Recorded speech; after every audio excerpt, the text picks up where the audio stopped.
hybridization. Hybridization is a mathematical approach to explain the shape of molecule. अगर मान लो कोई molecule planar है तो उसको एक्सप्लेन करने के लिए जो हम कॉन्सेप्ट देने वाले हैं that concept is the hybridization. और sp2 हाइब्रिडाइजेशन के द्वारा हम समझा सकते हैं या sp हाइब्रिडाइजेशन के द्वारा हम समझा सकते हैं कि मॉलिक्यूल का शेप होगा वो प्लानर होगा. अगर कोई मॉलिक्यूल टेट्राहेड्रल है तो उस पर्टिकुलर को एक्सप्लेन करने के लिए जो मैथमेटिकल अप्रोच लगाने वाले हैं वो होगा sp3 हाइब्रिडाइजेशन. बच्चों के दिमाग में जनरली गलत कॉन्सेप्ट होता है कि अगर sp3 हाइब्रिडाइजेशन है तो मॉलिक्यूल टेट्राहेड्रल होगा, sp हाइब्रिडाइजेशन है या sp2 हाइब्रिडाइजेशन है तो मॉलिक्यूल प्लानर होगा. लेकिन ऐसा नहीं है.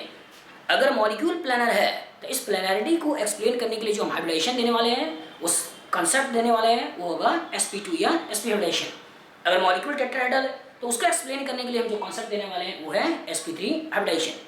अगर हम शेप की बात करें कि कोई भी मॉलिक्यूल टेट्राहेड्रल कैसे होता है, तो इसको बनाने के लिए अगर हम क्यूब लें और क्यूब को लेकर समझाना चाहें तो मान लो ये मैंने एक क्यूब बना लिया, ये मैंने एक क्यूब बना लिया. इस क्यूब के सेंटर में मैंने कार्बन रख लिया और अल्टरनेट एक एक छोड़ते हुए मैंने वर्टेक्स को पकड़ा, इसको छोड़ दिया, इसको पकड़ा, लीव दिस पार्ट, इसको पकड़ लो, इसको छोड़कर इसको पकड़ लिया. ये मैंने 4 वर्टेक्स पकड़ लिए अल्टरनेट. इन चारों वर्टेक्स को अगर मैं आपस में मिला दूं और कार्बन से जोड़ दूं, मतलब इस पर्टिकुलर को अगर मैंने जोड़ दिया, इस पर्टिकुलर को अगर मैंने जोड़ दिया, इसको जोड़ दिया, इसको जोड़ दिया, ये अटैच कर दिया और ये अटैच कर दिया, लेकिन इनको भी आपस में जोड़ दिया, तो ये जो पर्टिकुलर मॉलिक्यूल बनने वाला है, ये जो मॉलिक्यूल होगा, this molecule will be tetrahedral. Clear कि टेट्राहेड्रल मॉलिक्यूल्स का फॉर्मेशन हमेशा एक क्यूब से सोचते हैं कि क्यूब के 4 वर्टेक्स को जो हमेशा एक दूसरे के अल्टरनेट हो उनको पकड़ लें और आपस में मिला दें सेंटर में कार्बन रखते हुए. तो जो मॉलिक्यूल का फॉर्मेशन होता है that molecule is the tetrahedral. अगर किसी भी एटम का हाइब्रिडाइजेशन निकालना हो तो हमें केवल चेक करना है number of sigma bond plus lone pair. अगर सिग्मा बॉन्ड और लोन पेयर की वैल्यू अगर 2 आती है तो उस पर्टिकुलर का हाइब्रिडाइजेशन होगा sp, एक s के कारण एक p के कारण. लेकिन अगर उस पर्टिकुलर का सम आता है 3 तो इसका इस पर्टिकुलर का हाइब्रिडाइजेशन होगा sp2, 2 p के कारण एक s के कारण. अगर number of sigma bond plus lone pair की वैल्यू अगर आती है 4 तो इस पर्टिकुलर का जो हाइब्रिडाइजेशन होगा वो हाइब्रिडाइजेशन होगा sp3. क्लियर. ऑर्गेनिक का पॉइंट ऑफ व्यू कार्बन का ही इन्वॉल्वमेंट होगा और कार्बन का इन्वॉल्वमेंट होगा तो इसके मतलब उसमें जो हाइब्रिडेशन की बात करते हैं वो जनरली होता है sp, sp2 एंड sp3. इस हाइब्रिडेशन में कभी भी पॉजिटिव चार्ज का इन्वॉल्वमेंट नहीं सोचना है, कभी भी नेगेटिव चार्ज का इन्वॉल्वमेंट नहीं सोचना है. अगर नेगेटिव चार्ज है तो उसको एक लोन पेयर की तरह मानना है और एक लोन पेयर को जोड़ते हुए हम हाइब्रिडेशन निकालेंगे. पॉजिटिव चार्ज का मतलब कोई भी लोन पेयर नहीं है, मतलब उसका इन्वॉल्वमेंट हमें नहीं सोचना है. क्लियर. चार्ज का कोई इन्वॉल्वमेंट नहीं है. पाई बॉन्ड, मैंने पाई बॉन्ड यहाँ मैंने लिखा हुआ है, तो हाइब्रिडेशन की कैलकुलेशन में पाई बॉन्ड का भी कोई भी रोल नहीं है. हाइब्रिडेशन में हमेशा जो देखना है वो देखना है sigma bond and lone pair. जैसे मान लो अगर आपसे पूछा जाए कि find the hybridization of methane, तो इसका इस पर्टिकुलर मीथेन में देखो कि इस मीथेन में 4 सिग्मा बॉन्ड है और सिस्टम में कोई भी लोन पेयर नहीं है, तो इसका इस पर्टिकुलर मीथेन में इस कार्बन का हाइब्रिडेशन होगा sp3. अगर मान लो मैंने ले लिया ब्यूटेन, तो इस ब्यूटेन में इस पर्टिकुलर कार्बन पे 3 हाइड्रोजन है और एक इधर कार्बन है, तो इसका इस कार्बन पे 4 सिग्मा बॉन्ड है और 4 सिग्मा बॉन्ड मतलब sp3. इस कार्बन के पास भी 2 हाइड्रोजन है और 2 कार्बन है, इसका तो यहाँ भी 4 सिग्मा, इसका मतलब sp3. इस पर्टिकुलर कार्बन पे भी 2 बॉन्ड बने हुए हैं और 2 हाइड्रोजन है जो दिखाई नहीं दे रहे हैं. इस पर्टिकुलर का भी हाइब्रिडेशन होगा sp3. इससे एक अटैचमेंट 3 हाइड्रोजन मौजूद हैं और अगर 3 हाइड्रोजन मौजूद हैं तो इस पर्टिकुलर का हाइब्रिडेशन भी होगा sp3. अगर मैंने बात कर लिया इस मॉलिक्यूल का, तो इस पर्टिकुलर मॉलिक्यूल में इस कार्बन पे 2 हाइड्रोजन और 1 सिग्मा, 2 हाइड्रोजन का सिग्मा और एक इसका सिग्मा, पाई बॉन्ड का कोई भी रोल नहीं है, तो इसका इस पर्टिकुलर कार्बन का हाइब्रिडेशन होगा sp2. इस पर्टिकुलर कार्बन का हाइब्रिडेशन होगा sp2.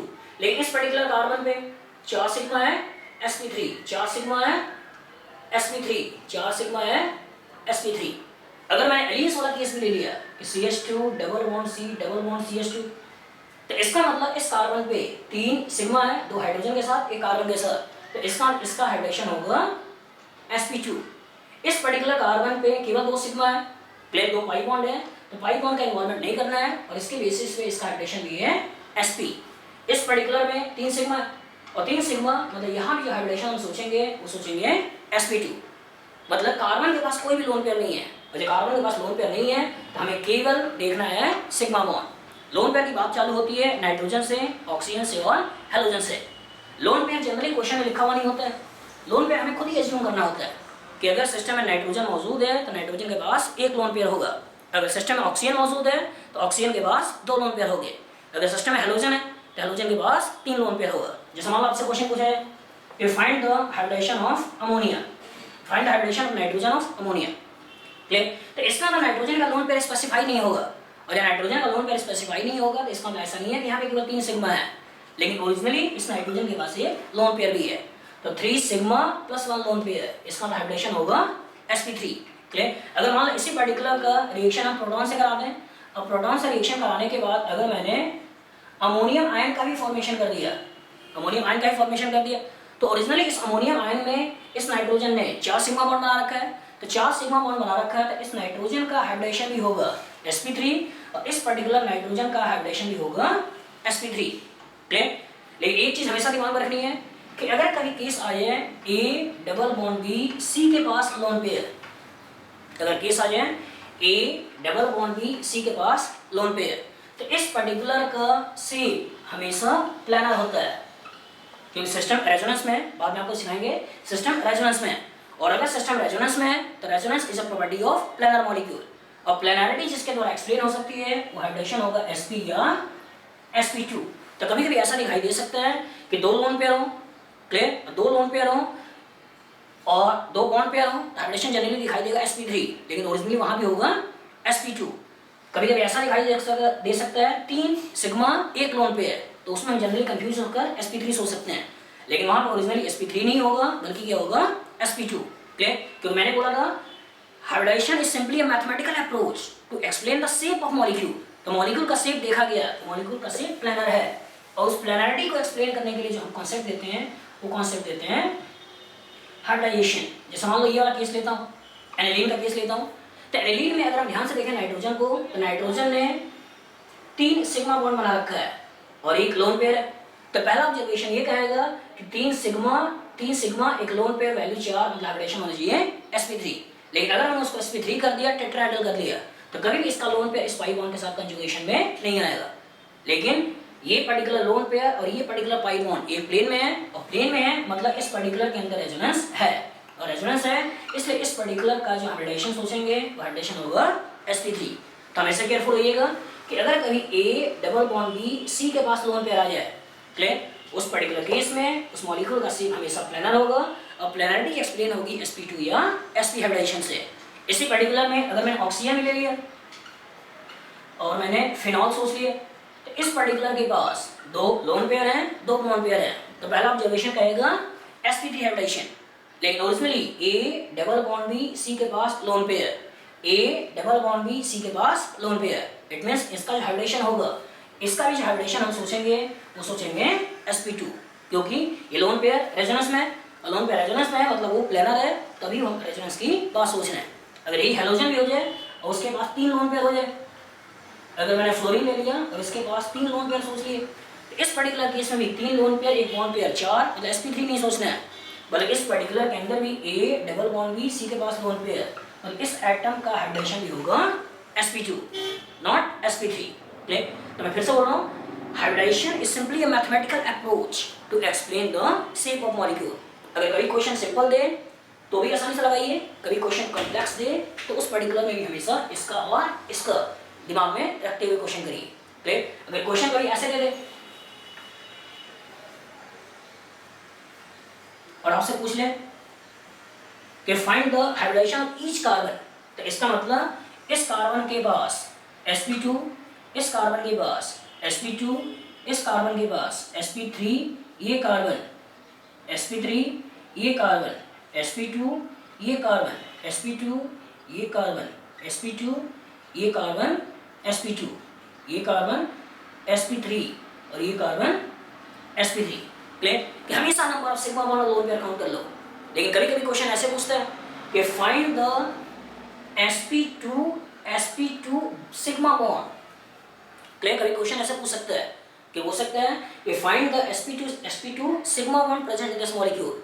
तो इसका ऐसा नहीं है कि एक sp2 केवल ये है और ये है, लेकिन अगर ध्यान से देखो तो ये पर्टिकुलर बॉन्ड भी sp2 और sp2 हाइब्रिडाइज्ड है। तो इसका हमेशा केयरफुल होइए कि जहां भी सिस्टम में A double bond B C double bond D का केस आता है, तो बीच वाला कार्बन जो होता है, ये बीच वाले जो एटम्स होते हैं उनके बीच में जो हाइब्रिडेशन होता है वो sp2 और जो बॉन्ड होती है वो भी उसी तरह की होती है। तो इसका अगर क्वेश्चन पूछता है कि इस मॉलिक्यूल के अंदर find out the number of sp2 bond, तो एक बॉन्ड यहाँ पे है, देखा है ना, ये पर्टिकुलर बॉन्ड sp2 sp3 है, ये पर्टिकुलर बॉन्ड भी sp3 है, sp3 sp2 है। तो एक पर्टिकुलर बॉन्ड आपने यहाँ पे बोल दिया फर्स्ट, एक पर्टिकुलर बॉन्ड आपने यहाँ बोल दिया सेकंड, एक पर्टिकुलर बॉन्ड आपने यहाँ बोल दिया थर्ड। और जनरली आप उसको छोड़ दोगे, मिस्टेक करोगे, वो आपको दिखाई देगा सिग्मा बॉन्ड। क्लियर? लेकिन सिग्मा बॉन्ड तो है, लेकिन ओरिजिनली ये कार्बन sp2 है और ये कार्बन भी sp2 है, और ये दोनों कार्बन sp2 हैं, तो ये सब पर्टिकुलर बॉन्ड है, ये पर्टिकुलर बॉन्ड भी sp2 हाइब्रिडाइज्ड है। तो जब बॉन्ड के बारे में पूछे तो सबसे पहले आप उस पर्टिकुलर मॉलिक्यूल्स में हर एक एटम का हाइब्रिडेशन लिख लो, और हाइब्रिडेशन लिखने के बाद चेक कर लो कि किस पर्टिकुलर पोजीशन पे किस तरह की बॉन्डिंग है। इस सिग्मा के बारे में हमेशा केयरफुल होइएगा। क्लियर? और जहाँ भी कैलकुलेशन करना हो हाइब्रिडेशन का, तो हाइब्रिडेशन की कैलकुलेशन हमेशा यूज करना है sum of sigma bond and lone pair. कभी भी हमें पाई बॉन्ड का इन्वॉल्वमेंट नहीं सोचना है, कभी भी हमें नेगेटिव चार्ज का इन्वॉल्वमेंट नहीं सोचना है, और हमेशा केयरफुल होना है A double bond B C के पास लोन पेयर। अगर कभी केस ऐसा भी आ जाए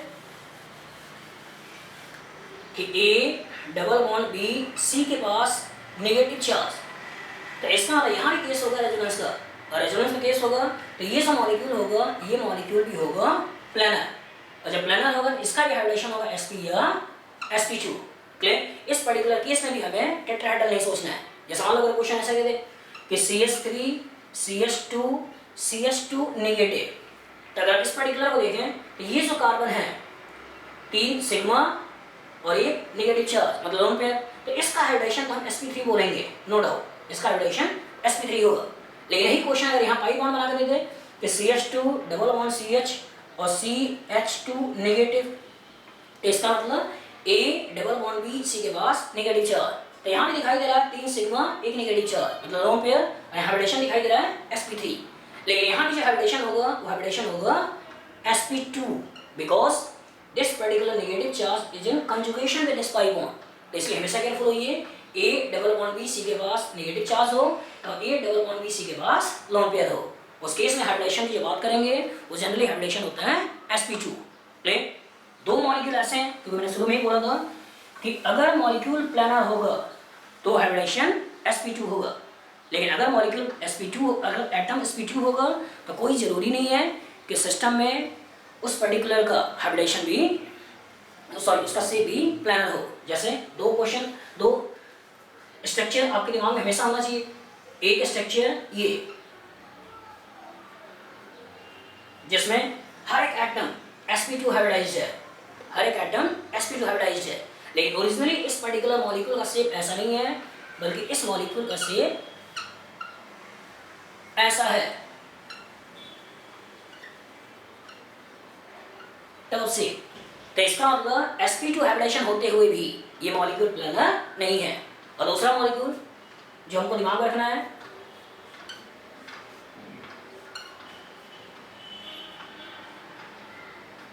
वो ये, इसमें भी हर एक एटम sp2 है, लेकिन यहाँ पे जो मौजूद हाइड्रोजन्स हैं ये प्लेन को डिस्टर्ब करते हैं, और जो डिस्टर्ब करते हैं तो ये मॉलिक्यूल भी प्लेनर नहीं है, नॉट प्लेनर। क्लियर? तो इस मॉलिक्यूल का नाम है साइक्लोऑक्टाटेट्राईन, साइक्लोऑक्टाटेट्राईन, साइक्लोऑक्टाटेट्राईन। और इस पर्टिकुलर कंपाउंड का नाम है 10 एनुली। क्लियर? इसका नाम है 10 एनुली। तो दो स्ट्रक्चर हमेशा दिमाग में रखिए कि एटम अगर sp2 है तो कोई जरूरी नहीं है कि मॉलिक्यूल प्लानर होगा, लेकिन अगर मॉलिक्यूल प्लानर है तो that planarity can only be explain with the help of sp2 hybridization।